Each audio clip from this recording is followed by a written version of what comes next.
what many of us assumed was going to be another therapy session as we head into the new year. Instead, the Browns give us a W for Christmas, and our last game of 2025 is a victory over the Pittsburgh Steelers, who, after years of dominance in Cleveland, there's that old stat about how Ben Roethlisberger had more wins inside Cleveland Stadium than any Browns starting quarterback had. Pittsburgh cannot win in Cleveland anymore. They just cannot do it. And honestly, I know the record the last 2 years isn't good enough for the Browns coaching staff and whatnot, but inside the division, if you go look at the Stefanski AB era, we've really turned it around. I mean, inside the division in terms of Pittsburgh can't beat us at home anymore. We're 500 with the Ravens, I think, or maybe because they swept us this year, they're a game over on us now on 500. We dominate the Bengals anytime it's a game of any magnitude, like maybe they'll beat us in a week 17 matchup when nobody plays or something, but anytime we play them that's during the actual season when things are on the line, we just mop the floor with the Bengals. We've turned it around inside the division. It's outside the division where we've fallen apart the last 2 seasons. So always feels good to get a win over the Steelers. It was a little bit of a lose-lose for the Browns today. Like, obviously you want to beat the Steelers, but then you're helping the Ravens, and hurting your draft stock. But then if you lose to the Steelers, you're helping the Steelers clinch the division. And it's like you were kind of stuck between a rock and a hard place, at least in my opinion. If you're going to be stuck like that either way, at least get a win. It's always better to win than to lose. So I was happy to see that. I think where it puts us in the draft position now, if you're a Shador guy, you should be very happy with the win, because it's essentially takes us out of a quarterback unless the Browns get crazy and give up a ton of draft capital to move up to 1 or 2 again, which I just cannot see them doing for an unknown commodity right after getting burnt doing it for Deshaun Watson. I just cannot see the Browns doing that. So you got to think Shador. I do think, I guess before we're kind of just diving into the episode real quick, but I do think now it's going to be Shador and a vet next year. Maybe they can somehow get Kirk Cousins away from the Falcons, and then they let Kirk and Shador kind of battle it out in camp next year, that kind of thing. But I don't see the Browns drafting a first-round quarterback anymore. So if you're a Shador guy, like all of us are, that should make you happy. So just a good day for the Browns in general. I think it kind of I won't say it locks up Carnell Tate because I don't want to jinx us, but where we're picking is prime position to draft Carnell Tate. So, and that's who we all really, really want the Browns to take in the first round next year. So all in all, a great day for the Browns. An absolutely miserable day if you're a Pittsburgh Steelers fan. They're frauds. They're frauds. Man. Everybody knows they're frauds. And I guess I'll give them a little benefit of a doubt. Like, they were missing DK Metcalf, who's basically their only decent receiver, because he couldn't not punch a fan in the face. And then that's it. I mean, their wide receiver core was about as bad as ours almost. So they didn't have anything, but that's us every single week for the last 2 seasons. Right. You know what I mean? So I'm not going to have a pity party for anybody playing with a bad wide receiver core. At least you still had a Hall of Fame quarterback to throw to him. So he didn't look it today, though. No, I mean, he looked. We'll talk about it. Yeah. We'll talk about it. He had a couple nice throws on that last drive where I was like, they're going to somehow tie this up, send it to overtime. Not the same thing. But before we get too deep into it, though, and get to voicemail, all that good stuff, remember, if you want to get intros and voicemails on the show today, we only got one. So I need you guys to pick it back up. Maybe it's because of the holidays, not as much. Normally we got so many we can hardly get through all of them. But if you want to get intros and voicemails on the show, I say intros. Nobody's left an intro in 3 years. Yeah, we don't really do the intros anymore. But it's thedogspodcast.com. Just tap leave voicemail in the drop-down menu. We'd love to hear from you guys next week or in between now and then. If you're watching on YouTube, please like and subscribe. Make sure to tap the notification bell so you don't miss any of the content that we're putting out. You can listen on Apple and Spotify.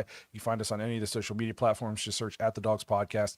And lastly, if you're looking for more dogs content, head to jointhedogs.com. Become an official Dog Pack member on the Patreon page.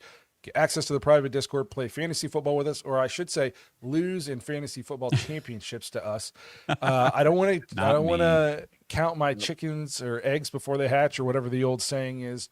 But the last I looked before I jumped on here, I think I was up like 70 points or something like that. And I got Blake Corum tomorrow night, and the guy I'm playing has Puka Nakua, but I'm up by so much where it's looking like I'm going to bring home back-to-back championships. So it was only a matter of time. I finished the regular season 8-6 because I was second in points for, but I think first in points against. But snuck into the playoffs and then took care of business, just kind of steamrolled through everybody. So if you want to lose a fantasy football championship to me next year, join thedogs.com, become an official Dog Pack member, play fantasy with us, and just meet a bunch of cool people from all over that are Browns fans.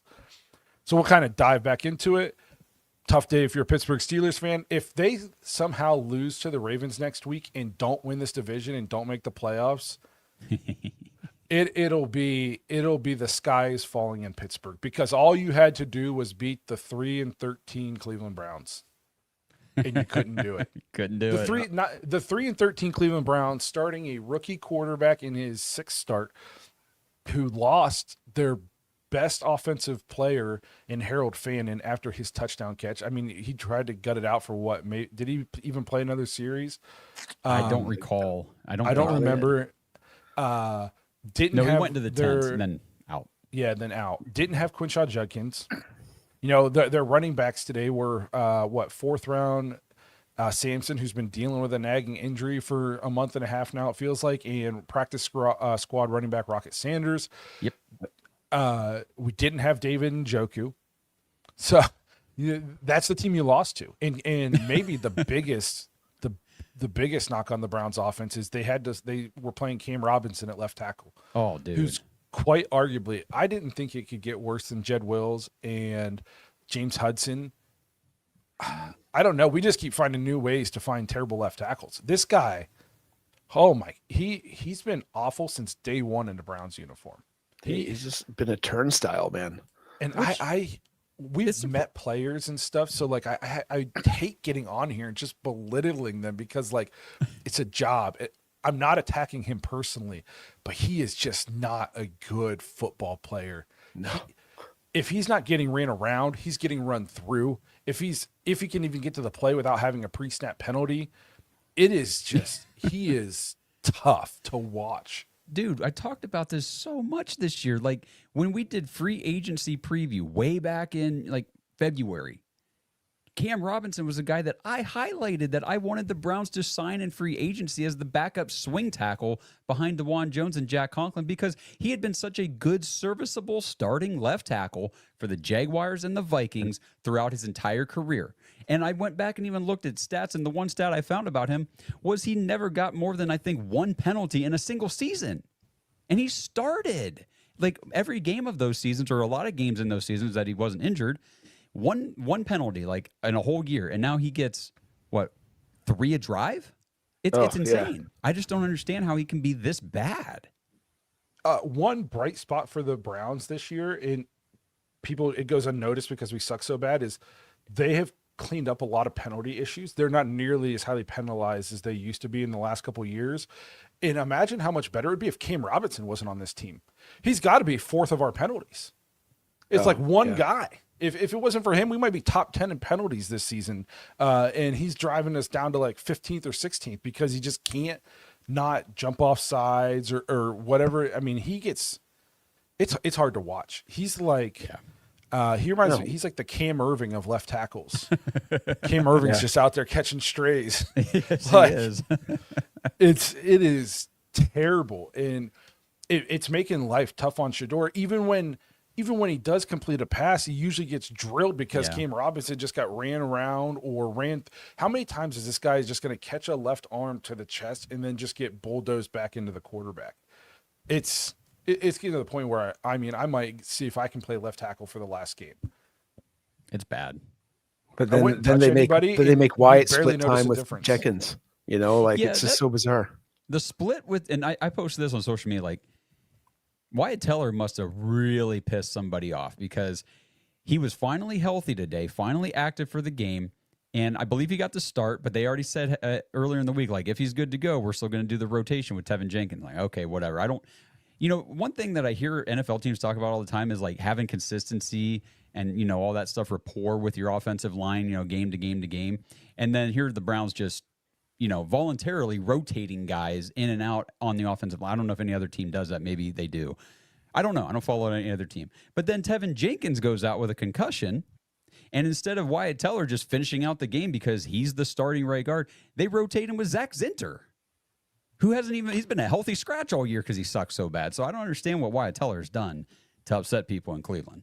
I just think they want to see what they have. I think he's probably gone. I mean, the writing's on the wall. Oh, I think he's gone too, for sure. Which he hasn't played. He's been on a downward trajectory, which sucks because he's probably like one of my favorite Cleveland Browns players of the last decade.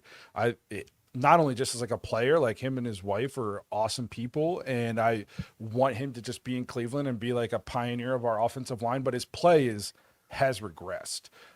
Just like everybody else is on our offensive line. Sure. But so it sucks to see. At this point, it's kind of like we suck. Why? Everybody on this line sucks. So just let them play, I guess, and be done with it at the end of the year. But I guess if you want to see if you have anything in Jenkins, and if you want to finally be able to see if you have anything in Zinter, like I guess it makes sense. But it just sucks to see for Wyatt Teller because we're all such big Wyatt Teller fans. But I think even he would say like he knows he's not playing to the standard that he would set for himself. Yeah, I think he's pretty realistic about that. He's come out and said that he needs to improve a bit. But I mean, if you want to stick and help Shedeur out, stick a veteran in there, man. Zinter hasn't played. He can't crack the lineup earlier in this year. This line isn't good. Just get the guys gelled a bit, get the guys winning, and just help your rookie out. I think he can knock a couple guys down once he gets in the rhythm, especially the way that this game was going. And he needed his veteran presence, and he didn't get it. Yeah, and it goes to what Blake was saying in the beginning of all this. Like, if anybody needs rotated in and out, it should be Cam Robinson. He's terrible. Like, if you're gonna penalize somebody for their poor play, why are you picking Wyatt Teller and not Cam Robinson? Or like T-Ray thanks for the super chat. KT Leviston, I'm sorry, my friend, you got to go too. Ugh. I mean, is it just because we have no other tackles? So those guys get off scot-free being shit? If there was a left tackle behind Cam Robinson that was younger and they wanted to see what they had, they would be playing that person. The problem is we're on our 57th tackle in the last 3 seasons. So there's just do we even have another tackle on the roster? I don't know. I'm sure we do. It's probably a practice squad guy. I don't even know who it would be. Yeah, there's some guy that didn't make the cut today, got sat. But the whole tackle situation the last 2 years, actually, what is it? The last 4 years, like we just can't keep a healthy tackle. Like, how do other teams do it? I got to see what they do because our guys just fall apart. I want to blame Jed Wills because I know he's sitting on a couch playing a video game somewhere right now. But they drafted him 4th, and he 10th. Had a very promising 10th, and he had a very promising rookie year. I mean, after his rookie season, we all thought, hey, we have our next Joe Thomas. This dude's going to be our left tackle now for the next 10 years. And it's like, I don't know if he read his own newspaper clippings or he saw his bank account and was just lost all drive. But it was never talent with it. His effort was just awful. And since then, it's just been trying to find like a patchwork, just Cam Robinson type players, former first round picks that were maybe flaming out at their other teams. So we pick them up and try to revitalize their career here. We haven't had a solid person since we picked Jed Wills, and he had a good rookie season. I mean, if he had like any drive, determination, showed anything, the left tackle position would be in okay shape right now. That's fair. I think you're onto it there because, his effort was terrible. Means I'll also blame AB because we could have drafted Tristan Wirfs. I would have way rather had Tristan Wirfs than I never liked the whole idea of taking that guy and swinging him from right to left. It's just too much of a transition for a guy. If you're going to sit him for a year, maybe. But not. I just didn't like that move whatsoever. Well, and they tried to do it with DeJuan Jones too. I don't understand. Like, if you take a right tackle from college, let him play freaking right tackle. We talked to Joe Thomas about this, and he said it's not just a simple switch from right to left. Like, you've played that one side of the line. Like, that's like he said, it's a completely different nuance. So it's not as simple as just moving from one position to the other. Well, and like it's even the basic things. Like, obviously, they're way better than I am or ever was. But I played left tackle, so even like when I was coaching, if I set up in a left tackle pass pro set, kick back with my left foot, to switch and try to do it with my right foot feels awkward. I only play the highest level I ever played was high school football. You know what I mean? Right. And to this day, 18 years later, after I got done playing high school football, if I am coaching somebody, I will still stagger with my left foot back and kick back with my left foot because it's awkward to do it the other way. So like, I can only imagine if these people have been doing it all the way through college into the NFL, like that's not, it's awkward. It doesn't feel right. It's not natural. It's not what you've been doing for 12 to 15 years by the time you get to the NFL. Yeah. So I guess we should, do we have a voicemail? Should we get to it and let it kind of kick off a conversation about the game in general? Mean, like I said, I actually have 5 voicemails. We can either play them or we don't have to, but let's see. We had one person send in a voicemail before the game today. One person sent one in after the game, and then 3 other people sent voicemails in during the week, which obviously there was no, midweek episode this week because of Christmas and everything going on. So we have a couple voicemails there to play. So do you want to just do the one from post game here? Yeah, let's do the post game. We'll see how it's going here at the end if we need to get to some of the other ones. Okay, here we go. Hey guys, it's Brad Moneymaker here. You can't always get what you want, but if you try sometimes, the Browns will always disappoint you. Yeah. Well, I guess in some aspects they didn't disappoint today, even though in my eyes they kind of did, because I feel like we need the best draft pick available to get more assets. But, I could be wrong for saying that, but, I get to hold this over my wife because now she owes me dinner. But because she's a Steelers fan, if nobody knows. But defense looked pretty good today, I will say. Miles didn't get a stack again. That kind of sucks. Shedeur looked pretty decent. Definitely threw some in-errand throws and some bad throws, missed some open guys. And, I want to be more celebratory for the team, but I just can't because they just have beaten me down so badly constantly with their losing. And it's rough. And, right, I'm still ready to move on from this coaching regime. And I'm ready just to draft new offense line, wide receivers, whatever, fix this thing. Okay, I think he hit the time limit there. Brad, don't be so depressed. We won. Yeah, I know. I thought it's like someone died. Like we just won. We just potentially kept Pittsburgh out of the playoffs. Whenever you don't have many wins, you're looking for the little things like, can you ruin your rival's life? All week in Pittsburgh now on their sports radio is going to be calling for their coach to be fired. How did it all go wrong? This can't be their team. We did that. We helped do that. Be happy. Like, I don't understand being sad after a loss. Like, if we would have picked 2, I don't think Brad wants to take a quarterback. So what does it mean by more assets? Does it mean trade down? So trade that 2 pick to like 5 and pick. Well, how many more assets are you going to get? You're going to get 1 more pick? We got enough picks. Let's just pick good players with those picks. We're going to pick at 6, maybe 5 or 6. Pick Cardinal Tate, then we pick again in the late 20s, pick another wide receiver, and then we pick again in the early 30s, hopefully pick the best offensive lineman, and boom, maybe you got a little bit of business. If anything, I'm happy with this. Now we get to pick 6, which means we don't have to worry about trading to pick the receiver because you don't want to pick a receiver in the top 2 probably. Now we're right in the sweet spot. We can just sit there and take Cardinal Tate, and we can all be happy. We get to have Shedeur as our starter next year, and we get Cardinal Tate like this. And Pittsburgh may not be in the playoffs because of us, in part because of us. So to me, like, it's a great day to be a Cleveland Browns fan.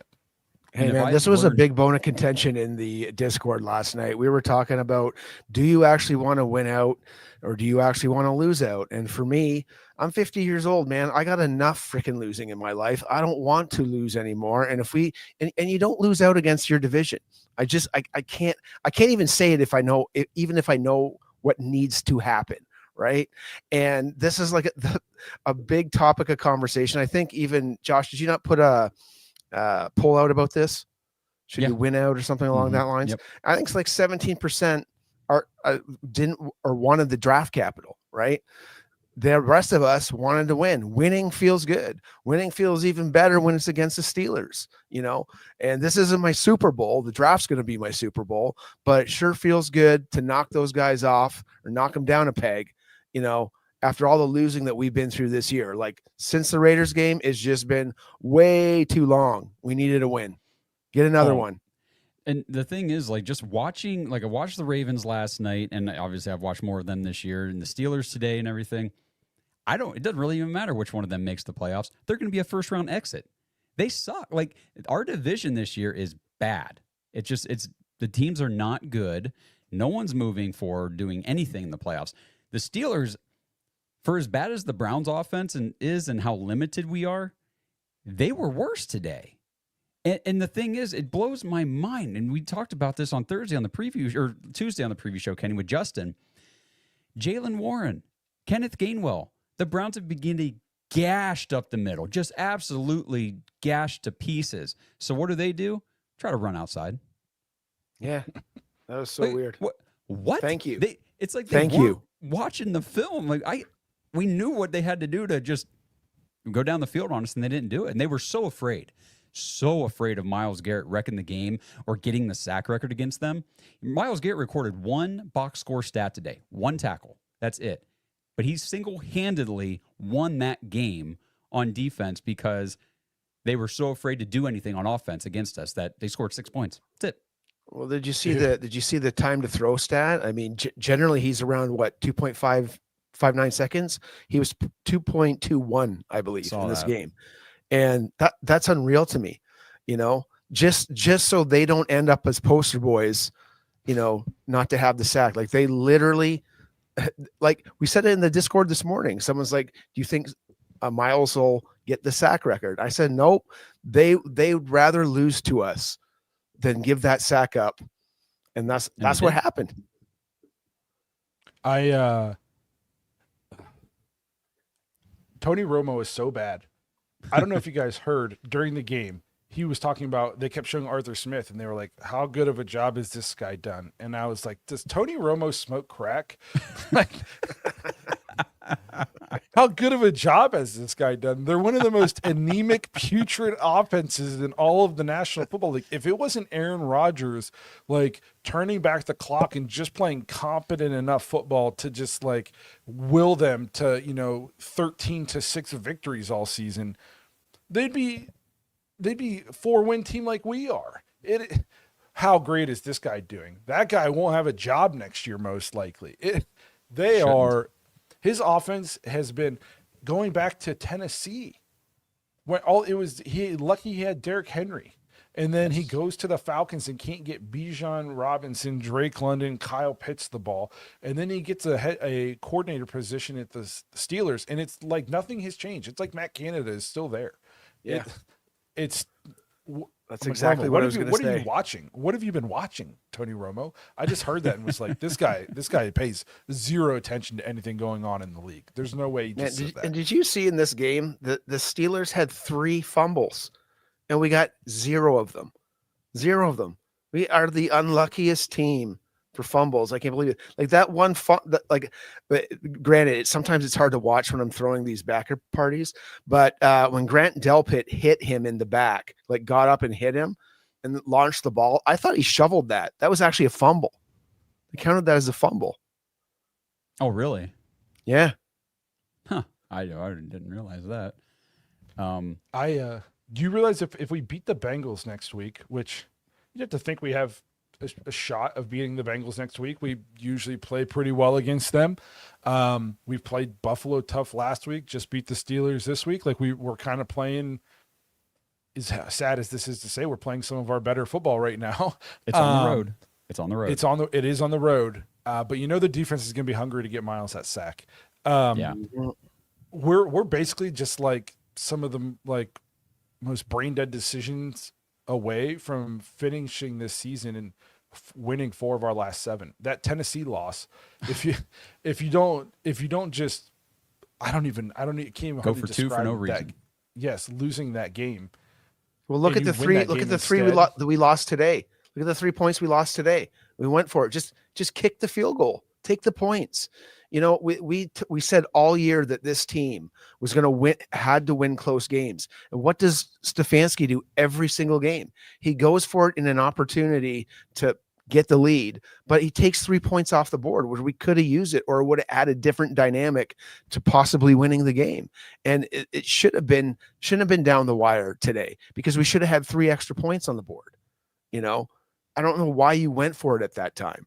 I understand that the weather was bad at points and it was gusty, but we had a 50-yard field goal today, did we not? Yep.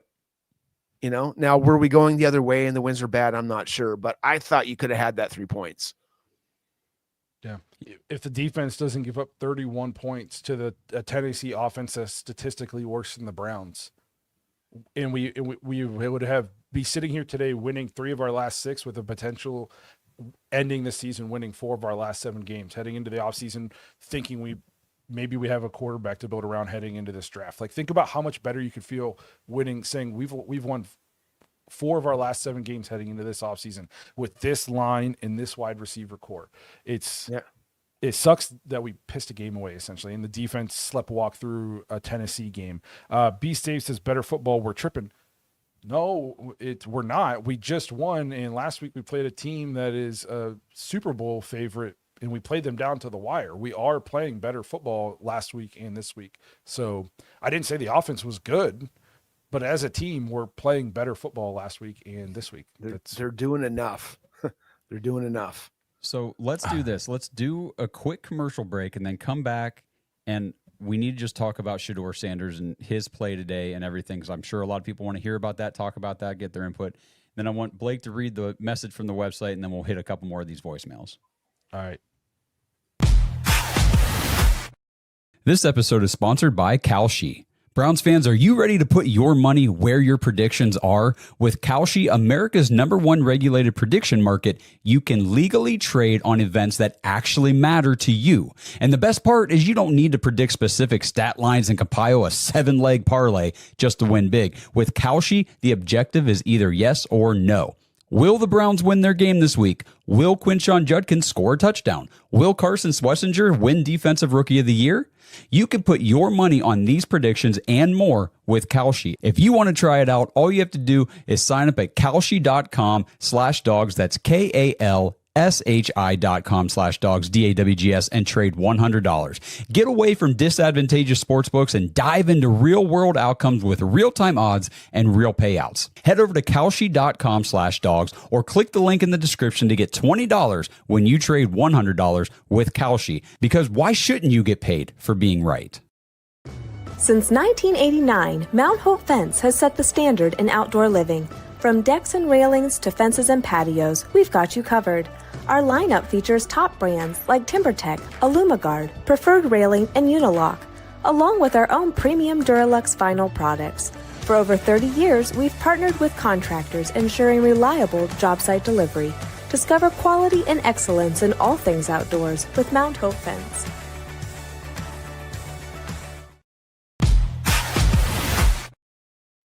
Welcome back. Before we get to the voicemail and everything, we did have a super chat I wanted to talk about, which will kind of take us into the Shedeur conversation. Young Among 7618, appreciate the super chat. He says Shedeur outplayed A-Rod. Aside from that boneheaded second pick, you could see Kevin coaching for his life. Also, 68 is garbage and needs to be off the team. Penalties and always being beat every play. 100%. He outplayed Shedeur. We're going to talk about Shedeur's performance as a whole, and we've slammed Cam Robinson now for 2 months. He's arguably the worst starting left tackle in football, and we're trotting him out there every single week to protect our rookies' blind side, which is just awful. So, Shedeur's stats for today's game: he finishes the day. I had it. You got it offhand, Josh? He was 17 of 23. I think that's like a 71% completion rate. 186 yards, a touchdown, and 2 picks. He only took 2 sacks for 2 yards lost. So they were not crippling sacks like everybody seems to think he does. I thought he played pretty well, especially in the first half. His first interception it's tough to put on him. Just another time, Cam Robinson getting bulldozed and run through, and Shador gets hit from the blind side. He wasn't even holding the ball. It was literally if I remember correctly, it was like a quick out or something, and he didn't have time to get that off without getting hit in the back. So it's tough to put that one on him. Once Harold Fannin went out, though, I mean, put things in perspective here. Once Harold Fannin went out, who's got 70 plus catches on the season, you got Jerry Jeudy, who we all, it's Jerry Jeudy, and like nobody else. And Joku's not there, Fannin's not there, Quinshot Judkins isn't there. I mean, the cupboard was extremely bare once Harold Fannin went out of the game. So the second half got tough.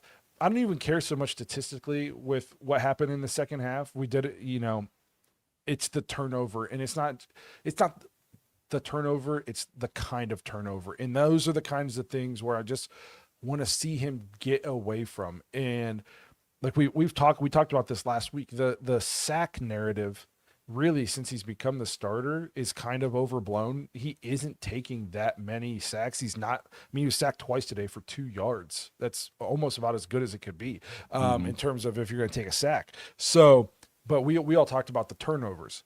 That's what we need to see him start to clean up. The second interception, that's like the kind of play you're just giving fuel to the people who want him gone, and to the haters who try to say, see, he's just doing what he did in college, blah blah blah blah blah. That's just the decision you just can't make. And now this was his 6th start. I gotta see that. Like, I want to see a game where he doesn't make that. And even today, it was just like one time. I don't want to see it at all. And I understand it's only a 6th game, and I'm not crucifying him and saying he can't be the starter next year for it. But I'd love to see next week him play a clean game. No turnovers next week. At least none that I would pin on him. And just get out of here with have a statistically nice game next week. As nice as we can have with the weapons he has around him and the line he has in front of him. Play a clean game. No boneheaded decisions where, chucks it up to nobody like that. Just live to see another day. He almost threw a pick 6 too, bro. Yeah, he almost threw a pick 6 to Nick Herbig as well. Mm-hmm. Yes, and that was one where he was late. Like, it's like he looked at him and then left and then came back and it's like, bro, it's too late now. Yeah. You don't have. So I thought he looked. I just want to. I thought he looked super rattled after Fannin went down.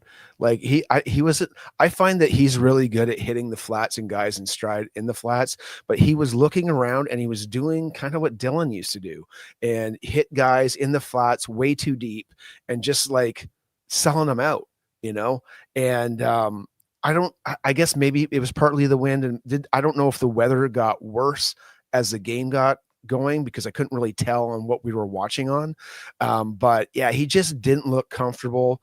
We couldn't see any deep balls, and that could have also been the weather as well. Other than Tillman, of course, he had a 42-yard bomb that he had, but nice throw. Yeah, that was and again, but that's I think when Fannin was in, right? So, it could be the rhythm wasn't there, Jenkins going down, the constant back and forth with different guards, different line combinations. So he's kind of like almost in the thing where he has to do hero ball again, and he just wasn't getting enough time. I'm trying to find it's not like he's playing scrubs. The Steelers historically against rookie quarterbacks don't lose.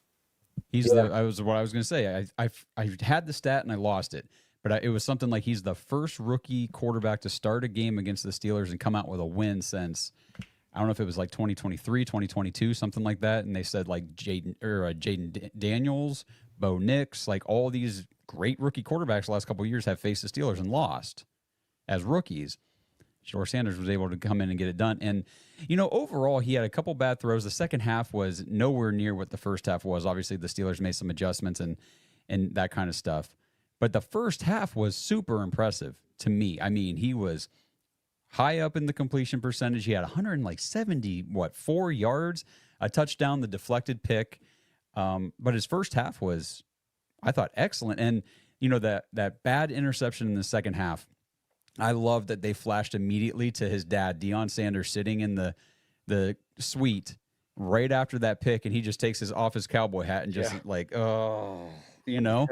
But to me, I'm like, that's cool. That's good, you know, because as soon as Shador threw it, he's like, that was a bad mistake. And his dad's like, that was a dumb mistake. You know, they're going to talk about it. He'll get it. The one thing that I do feel confident with Shador Sanders after watching him now for 6 starts, he fixes things. I can tell he watches film of himself and is critical of his own mistakes, and he'll iron these things out. He's still a rookie. Like you see Cam Ward still making boneheaded throws every now and again. He started all season. Like, it happens. Hell, 5-year veterans still make boneheaded throws from time to time. So it's going to happen. But he definitely needs to get that stuff worked out, and I think he will. I the first half today made me feel like even better about not taking a quarterback next year. In my stance after last week, where he didn't play very well last week, was like if Mendoza or Moore just fell into your lap and you picked him, I would, I could understand why you did, but I wouldn't be giving up assets for him. Now, like I've seen enough, and like you said, he's shown improvement. He fixes things. He can play outside of the X and O's. I mean, he had 20 yards. He's, I think, 4 yards away from being the leading rusher for like the 5th week in a row or something like that. He makes people miss in the pocket. He's more athletic than people like to give him credit for. He's not Lamar Jackson back there, but he makes people miss in the pocket. He sheds sacks that would be sacks in the pocket. He's very accurate. Give him a left tackle that should be in the league. Give him a wide receiver that is dynamic, and let's see what he can do. So, winning this game, to me, I love that the Browns won this game because it put them in. Now, quarterback is pretty much just, it's like out of sight, out of mind. Now we get to just roll with Shador. Like I said at the beginning, I wouldn't be shocked now if it's Shador and a vet next year, but I would want Shador to be like the starter unless you get to camp and for somehow this vet is just significantly better than him, which I just don't see happening. Then, obviously you would roll with the vet, whoever gives you the best chance to win. But I'm perfectly fine now with just like, let's just give the guy the keys for this coming week for the last game, and give him the offseason to prepare as a starter and build an offense around him. And then let's just see what he can do next year. Because if he's good, if he hits the ceiling that we all think he has, the Browns' new window is open much sooner than what it could be, because now you got a 5th-round rookie deal playing quarterback, and you'll have Deshaun off the books in a year. Well, let's not forget, too, like the name you just said, that vet next year with him will be Deshaun Watson. Maybe they bring in somebody else, but Deshaun Watson will be on this active roster. He will be on the quarterback depth chart. So maybe they just roll in saying it's Shador and Deshaun and Dylan, I guess, because we got him for a third. We can't sell him for anything. Nobody wants him because, they saw the tape. That's our quarterback room, which I'm totally cool with. Shador said after the Raiders game, imagine what I could do. Imagine what it could be like with an offseason to prepare and to be ready for, the season. I want to see that too. Let's go. Let's do this because, like you said, we have priced ourselves out of the quarterback market now in the draft.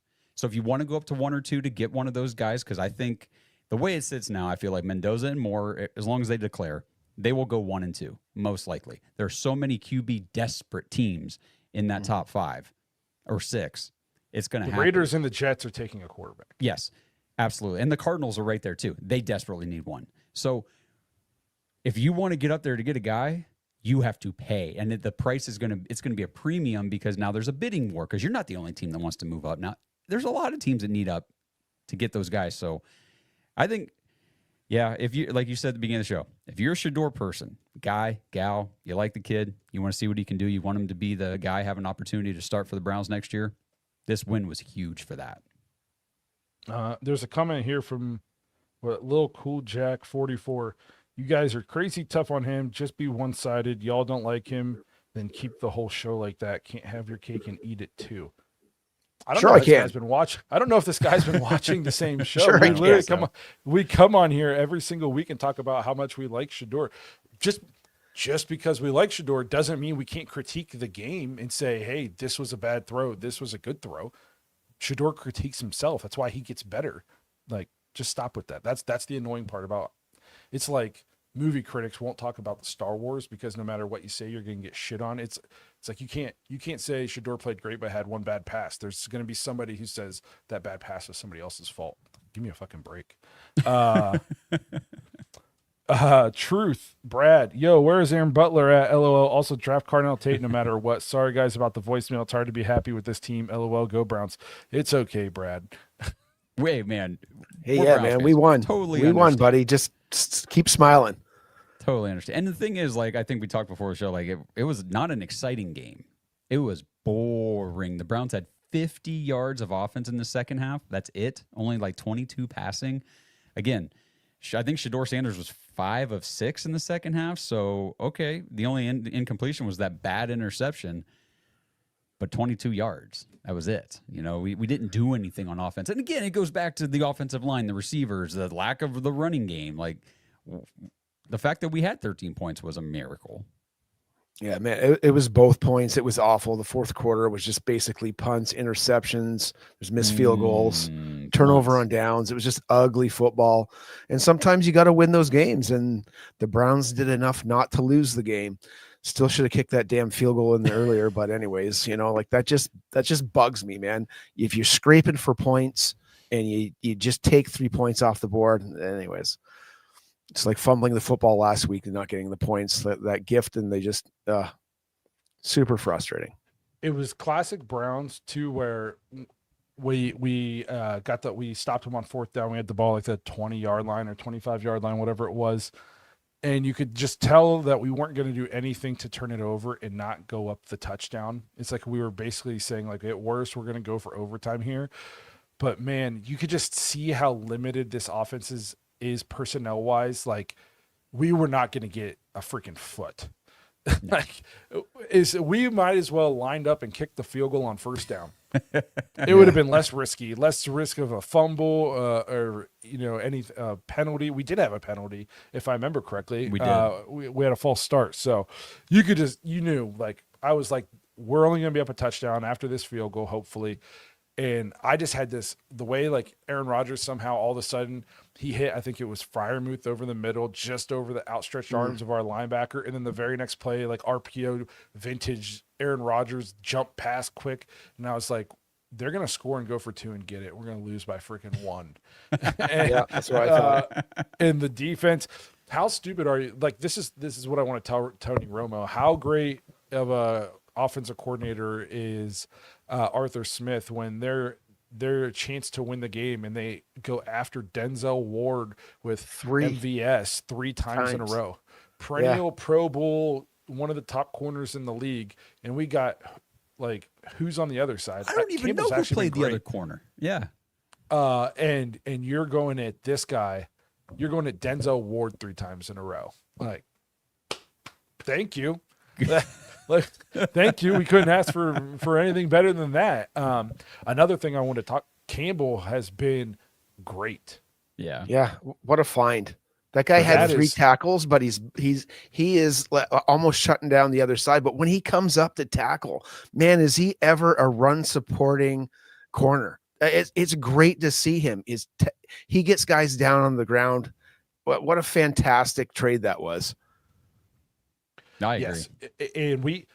And we sat here and we were a little bit bummed about trading. We all liked Greg Newsome, the guy, I think. And, like, we thought he played better than what some Browns fans gave him credit for. Obviously, there were deficiencies to his game, but, like, I was just a little bit bummed about losing Greg Newsome because I liked him as a guy and as a player. I liked his energy. Campbell's made me forget all about that. Mm-hmm. He's played an incredibly high level for the Cleveland Browns. It's been, and now he's locked up for us for 2 more years after this, or another year. So I think 2. That's a home run trade. That's a home run trade for Andrew Berry. Yeah, and I'll tell you what, another guy that just impresses me every week. Obviously, we talk about Carson Schlesinger all the time. The dude got banged up big time today, like limping. Thought maybe he's not going to come back in this game. Goes to the sideline, gets on the bike, and you can just see it in his face. He was, like, grunting it out on the bike, like, I'm going back in. And he did. And he led the team in tackles again. Like, the dude is awesome. Yeah, with one leg. And he's the only guy that got a game ball from Stefanski. Unreal. Yeah. I just want to. I wish I could like reach out to him personally and be like, "Hey, man, I really appreciate you sticking it out because I got that parlay for the defensive play rookie of the year on you. So I really appreciate you sticking that out." At this point, I think he could not play next week due to injury, and he's still got it on lock. Sure. I think he's got it. That kid's incredible. Like it's unbelievable. I don't understand how he's not a Pro Bowler. I know he's the alternate, but maybe I don't watch enough middle linebackers, but it's hard for me to imagine there's a bunch of linebackers in the AFC that are better than what he's playing and has played this season. That kid's insane. Who got it over him? Does anybody know? Because I didn't bother looking. I didn't. Oh, I forget. It was the guy Brooks from Miami. Trying to think who the other AFC guys were. I looked it up too, and I posted about it because Carson Schlesinger was either right in this, like right along with those guys in different stat categories or better. And he got the alternate, which maybe it's just like hats off to the veterans, kind of thing. Rookie, you'll get it next year, but I don't care about Pro Bowl that much. He's awesome. He's awesome. Yes, it's incredible. Which reminds me, we did have somebody wrote to the show.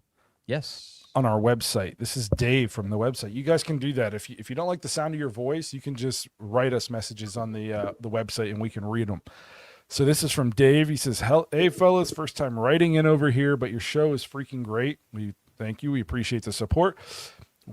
We're a little biased. We think it's great too. Have to give Blake a shout out for his preseason take on throwing money on Carson Schlesinger to win Defensive Rookie of the Year. Odds before the season were plus 3,600 and today minus 700. That's the call of the century, and I have a pretty penny coming my way because of it. He says he'll pay me $5 for my Darius Garland jersey if he gets traded away, even Steven. So I guess that's a good trade.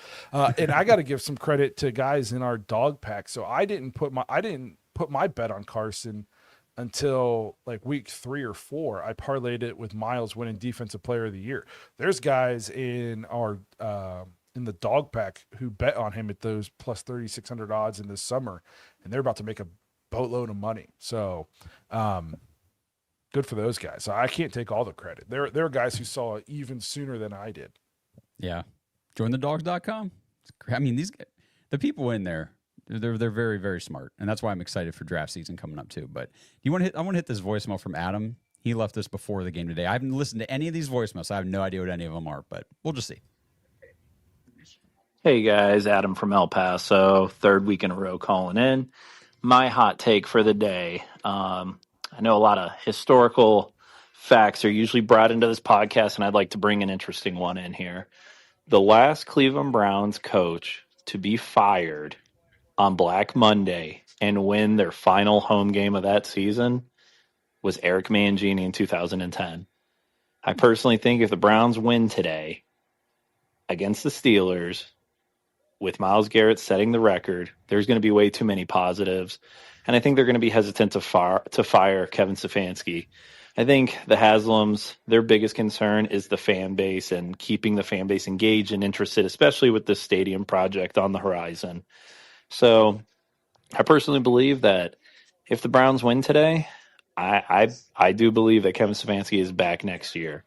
But doesn't make up for the fact of the poor record over the last 2 years. However, that's just my hot take for the day. I'd like to hear your guys' opinion on that. Well, the Haslams kept you after what 1-15, 0-16. So I mean, I don't know why they after 2, 3, and or 4, I guess a 3 and a 4 win season, why wouldn't they keep them? But we were talking about this before, actually before we got onto this.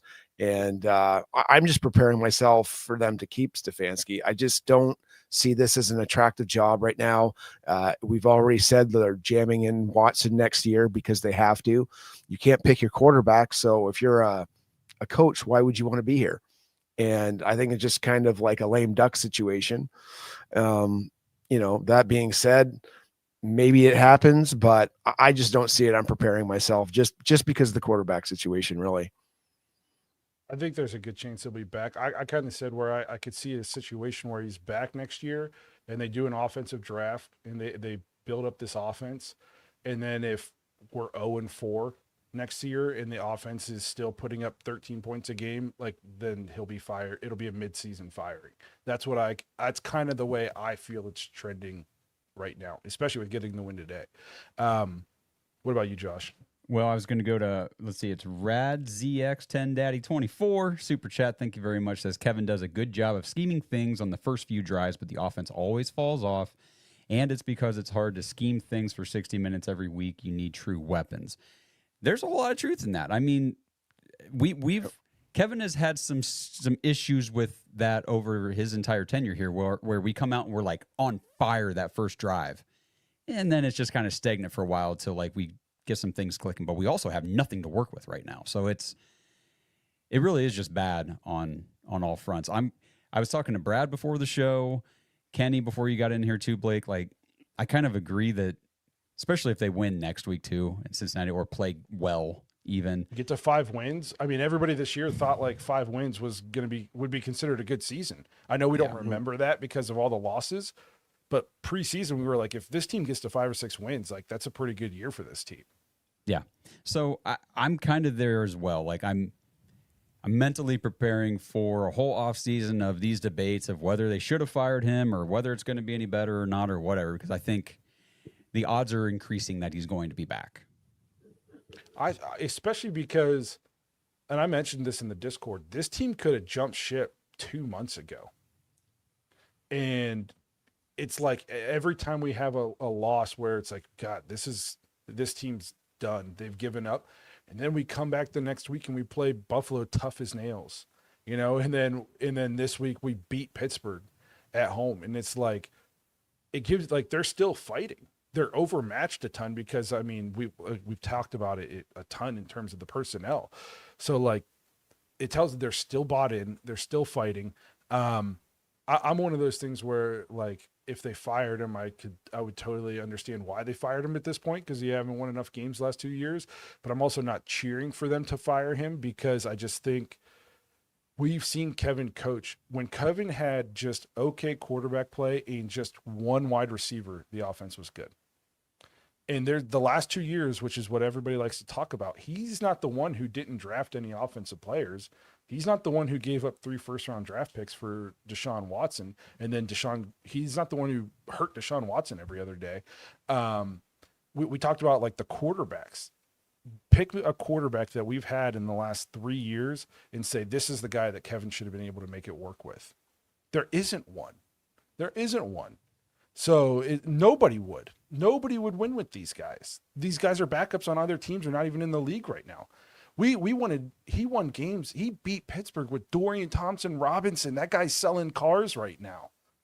So it's like, you know what I mean? And it's just, so like, I would get if they fired him. Like, I understand that, but I told somebody today, don't be shocked if the Browns fire him and 3 years from now, we still suck and he's winning somewhere else. Well, and the thing we've talked about too for the last month or so, really ever since Shedeur got his opportunity, is the best chance, and especially now with the draft capital, we're moving down the board, the best chance for Shedeur Sanders to have an opportunity here to be the guy is keeping at least Andrew Berry in the front office, because they drafted him. But you bring in a new coach and a new regime, a lot of times those guys want their quarterback. They have no allegiance to anybody that's on the team, especially the quarterback and all that stuff. And as much as I've been out on Kevin this whole season, I got to give him credit for what we've seen from Shedeur so far, because there's obviously been preparation behind the scenes and getting him ready so that when he did get on the field this season, he's been good, played very competent football, and he's improved each and every week. And it seems like there's something here. And is it worth derailing this momentum, especially if we build on this win and go win or play very, very well in Cincinnati and all this kind of stuff, end on a high note? My only stipulation now, if we're going to keep Kevin, there's some other guys that have to go. Like, I don't want Bubba Ventrone back here. We can't do this again. I can't be losing games because special teams is trash. And where are you at on Jim Schwartz? I know you've been hot and cold on this this defense this year, and I'm just curious. It's one of those deals where, like, if Kevin comes back, I would just keep Jim Schwartz. Like the defense is with a competent offense, the defense is plenty good enough. As much as I can be pissed about the things that still burns this defense and the occasional fraud nature of this defense. I mean, 31 points to the Titans, you know, I would, he's got, I mean, Carson Schwarzenegger is going to be defensive rookie of the year playing in this defense. Mason Graham's playing at a high level as a rookie defensive tackle. Campbell, they wanted to sell him. They were pumped to get rid of Campbell in Jacksonville. You put him in Jim Schwartz defense, he's playing well. So even though like I can be highly frustrated with Jim Schwartz defense at times, if Kevin's coming back, I would just keep Jim Schwartz. Now, if they brought in a new coach, to the people who saying like anoint Jim Schwartz head coach, that's where I was like, okay, I'm selling that idea. Are you out on Bubba too? Yes, I do feel like there's probably a little bit of a raw deal there. Is like if our offensive players are this bad, the special teams players are even worse. But God, like sometimes it's hard to even tell what we're trying to do. Like our punt unit, and it's like we don't have anybody even aligned to block this guy, you know? Yeah. And it's so like that would be one where like if they got rid of Bubba, like probably good riddance. Okay. Somebody's got to get fired. So, you know, probably be the guy who's in charge of the special teams that has lost multiple games for the Browns this year. I mean, as bad as this That's your assistant head coach as well, right? As bad as this team has been, if the special teams hasn't cost us at least 2 games, the Bengals games and the Jets game, I mean, we'd have 6 wins already with a chance at 7 wins next week if the special teams was just a neutral part of this team, not a good part or just not a negative. If they were just a completely neutral, we'd have 2 more wins right now. So it's like you just can't continue to lose us games. Nope, I totally agree. 100% agree, man. We had a super chat in here from Sweetie. 68 should be homeless on the corner asking for porridge because he is trash. That's tough, but I don't totally disagree. Go He back can have to a the beginning house. of the episode. He can he's have made a some money, house. but man, He just we can't play left tackle for my team anymore. yeah, we've torn him apart this episode. He's gotten it for sure. If we fire Kevin Stefanski, this kind of touches on what you said, Josh, Eric, Kenny. Who will want to coach this team? That's the only thing. And I know people get so mad when I bring up 2-time coach of the year, but if you fire the 2-time coach of the year after what many people from outside the organization thinks is a quarterback trade that was forced on by ownership, and then you make that guy take the fall after he gave you the most success this team has had since they came back in 99, you're definitely not going to get a high-level candidate. That is going to be looked extremely down upon. We've talked about this enough. You're already going to get your 3rd or 4th option probably because there's going to be better job opportunities out there. And you fire the guy that the league respects and kind of he took over a Kenny Kitchens or a Freddie Kitchens-led team that was just a dumpster fire. You know, where Miles is hitting guys in the head with helmets. He's wearing Pittsburgh Started It t-shirts in the media. I mean, we look lost on the field. He takes over that team and takes them to the playoffs. We went to the playoffs 2 times in his first 4 years here. And then the Deshaun Watson trade happens. All the talent on offense is either old or gone, and we start losing games. And then you're going to scapegoat that guy. And I'm not saying like he's the scapegoat. I'm saying that's what outside the organization people are going to say. And who's going to line up to take that job? Why would I go coach in Cleveland? I go win coach of the year twice, and they're still going to fire me. So, it's just not a good look. If they're going to roll with this regime into next year, for the most part, you know, head coach and GM, this is like the make or break. Because if it's another 3-4, even just a 5-win season, like I can't do these shitty, sucky seasons, multiple, you know, back to back to back to back. Like at some point, we got to start being competitive within our own freaking division. And Andrew Berry, like people are saying, oh, this draft saved his job. It might have. But go back and look at the other drafts. They have not been good. Go look at a lot of these free agent signings. They have not been good. He has whiffed on so many. For every one hit, he's got like 5 or 6 whiffs. Oh, so especially this year, in we were offense, talking about man. this. Kenny said this before the show. What are the odds of having another draft like this was like a generational draft? What's the odds of having 2 of those in a row, especially when you had 5 in a row that were not good? That's part of the reason why when we get into discussions about like tanking for the better pick, people want to trade that pick down. Well, first of all, you have to have a buyer to do that. It's a lot of hypotheticals right? And to hit on a draft like we had last year, that's impossible. You're gonna have 2 of those in a year. That blows my mind. Like, when's the last time a team has ever had a draft like that? Let alone the Browns. It's just not going to happen. Yeah, you got to. And you're going to have your 10 or 11 picks, and you better hope you hit on 5. And that's like awesome, guys. Like, that's like a revelation if you do that. Yeah, well, and the thing And is, the I Browns, just don't see it happening again. they have that history, like you said there, of missing. Especially like you get, how many times have we had like multiple first round picks? We missed on both of them. It's Yeah. like, good Lord, guys. Come Justin on. Like, Herbert, Johnny Manziel. yes. Yeah. I mean, it happens all the time. And we look back at it. Here's who we took in the first round of all these years. And it's like, oh my gosh. And here's who we could have had. And I hope they stick with the philosophy from last year, which was pick the good football players. Just pick the good football players. I don't know why it's that hard. You don't have to have this highly advanced analytics department and algorithm or whatever to figure out who a good football player is. Just watch them. Carnell Tate's a good football player. Don't F this up. Mm-hmm. Yes. And free agency is important too. Like, I know we don't have just an unlimited amount of money we can use, but guys that we thought were going to be good signings this year have been awful outside of like Malik Collins. Yes. Lucas, the swing tackle, Ugh. terrible. He was Cam Robinson light.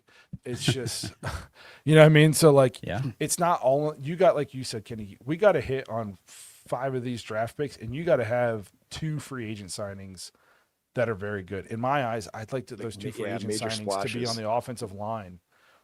Solidify 2 of those spots with a free agent veteran presence, that can play at a good to high level. Fill in the rest with the draft, and I'm taking 2 wide receivers in the first round. I'm taking 2 wide receivers. I'm adding as much dynamic playmaking to this offense as humanly possible. And I saw somebody in here said sign Romeo Doubs. I would take him also. Yep.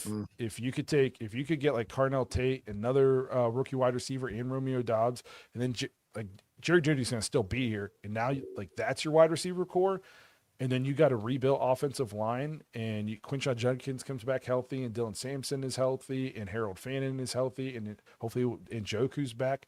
I feel a lot better about that. That's an offense where I'll watch and I'll say, if you can't get some points out of this offense, now we got problems. Now I'll listen to arguments about how we can't put up points with this offense.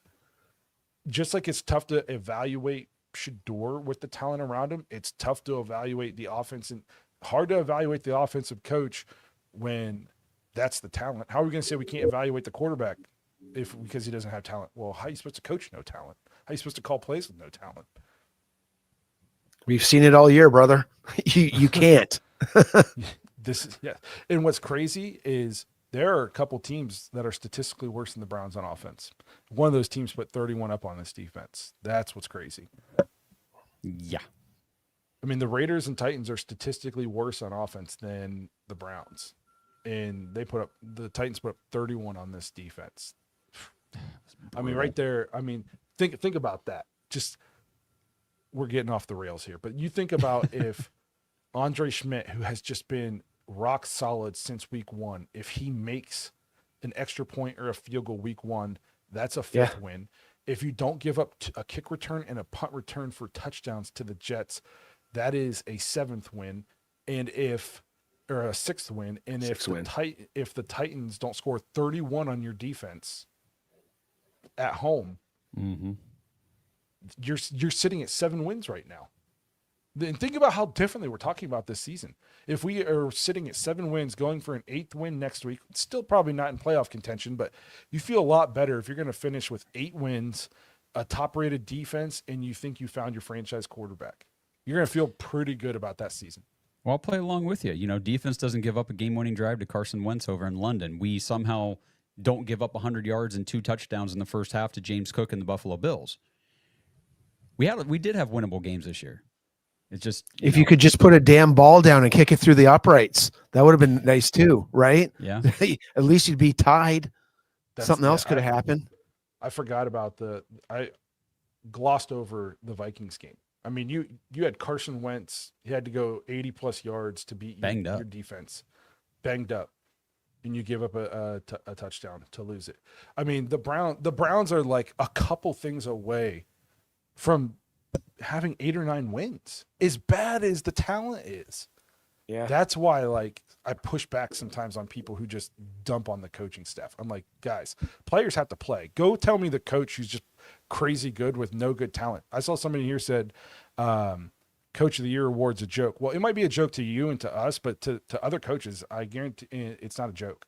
And they said Kyle Shanahan never won one. Well, yes, because he always coaches an absolutely loaded roster. And when he doesn't, when he just has a quarterback injury, they lose almost all the time. This is the first year he's ever won with a backup quarterback, and his backup quarterback was a first-round pick. It was Mac Jones. Before that, he's like 30 games under 500 when he doesn't have his starting quarterback, and that's not having your starting quarterback and still having Christian McCaffrey, George Kittle, Brandon Ayuk, Juwan Jennings, all these players, a loaded defense. And he's 30 games under 500 when he just doesn't have his one player. He just doesn't have one player, and there's 30 games under 500. So, like, yes, it's a players' league. Players have to play. If it's one person doesn't do his job on punt return against the Jets, we give up a touchdown. It's crazy.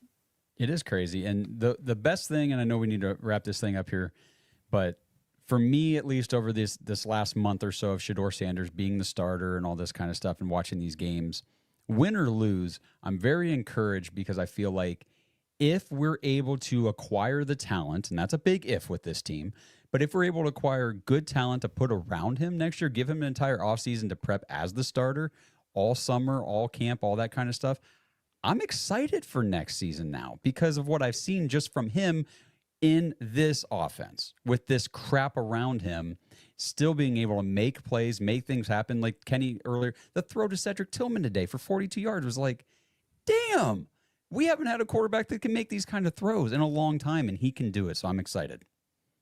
Yeah, I mean, the explosives are happening when he's in the game. It's something that still continues to move forward. Yeah, we're, not happy with the interceptions, but how many times did we say before Shedeur got in, he's going to try and throw the ball down the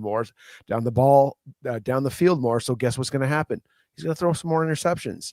I think a lot of it, he just has to clean up these tipped interceptions. He's had one a game for the last 4 games, so I don't know if the ball needs to get up higher or a better arc when he's doing his throwing motion, or he's just got to pick better lanes based on his size.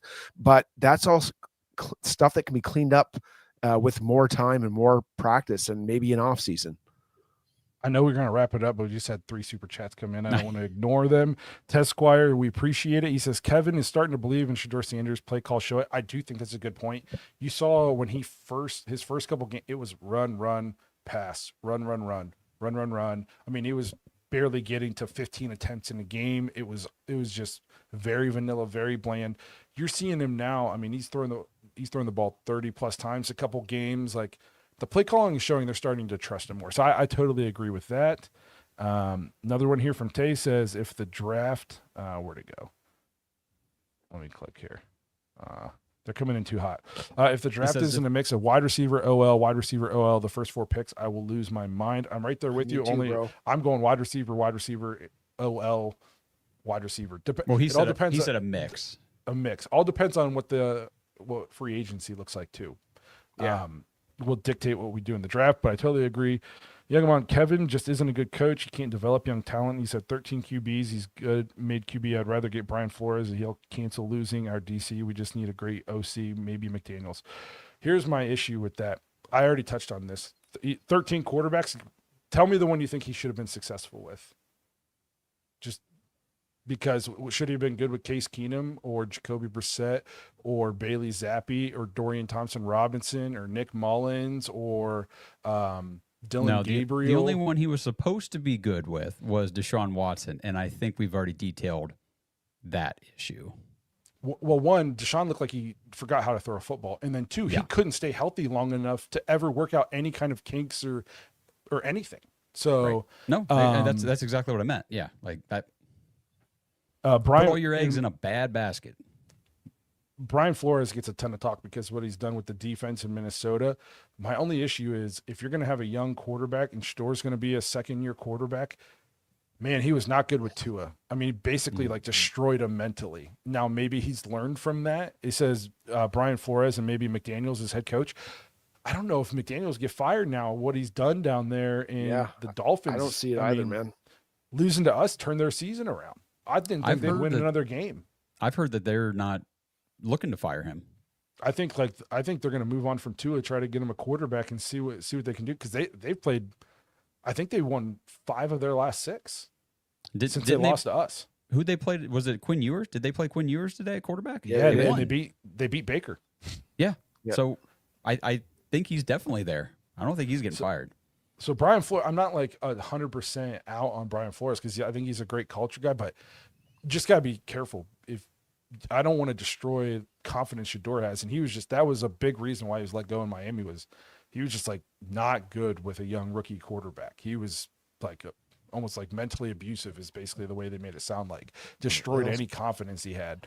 That's par for the course for a defensive coach, though, right? They're not going to be great with rookie quarterbacks.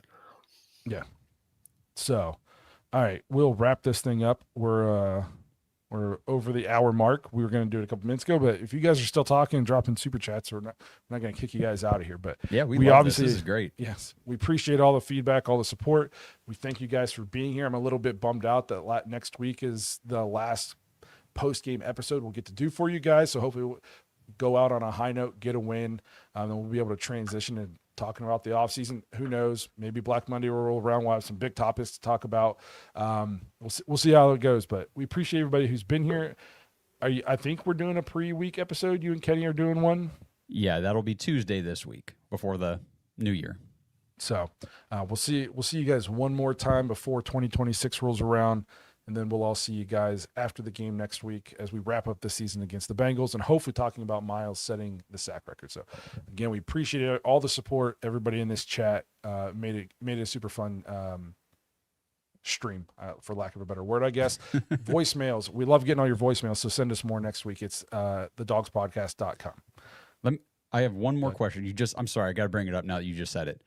Are either you guys nervous that Miles is now in the last game of the season and trying to get that record? Because I know 100%. We talked the last couple of weeks, like, just get it early so we don't have to worry about it. Now we're going to the last week, and he's just one away.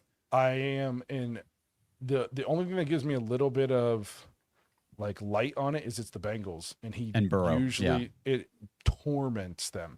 So that it gives me a little bit of hope, but it's on the road. That's the only thing that matters next week. As cool as it'd be to get to 5 wins for me, just get that record. Just get it. Just make sure you stop Chase Brown because he's starting to heat up. If you don't stop the run, and you're shortened distance, right? You're not going to get too many sack opportunities. So do that. To get after Burrow, get it done next week. But I am worried. Okay, Super Bowl I'm worried too. Just for the record, like yes. Just do it, man. Come on. Don't be this close and fall short. We had one more super chat here. What Super Bowl veteran would you want to have as Shador Sanders QB coach? I don't know because I don't know who those people are. I think his quarterback coach is a guy he's familiar with, though. Bill Musgrave is good, man. I would say Bill Musgrave's the reason why he's developed. Yeah. I mean, he's buddies with Sanders. It's Deion Sanders. Yeah. Played with him. John Nye says guy in the middle sucks. I appreciate that. At least both my ears work.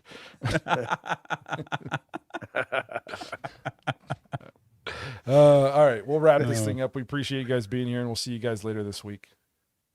Go Brownies.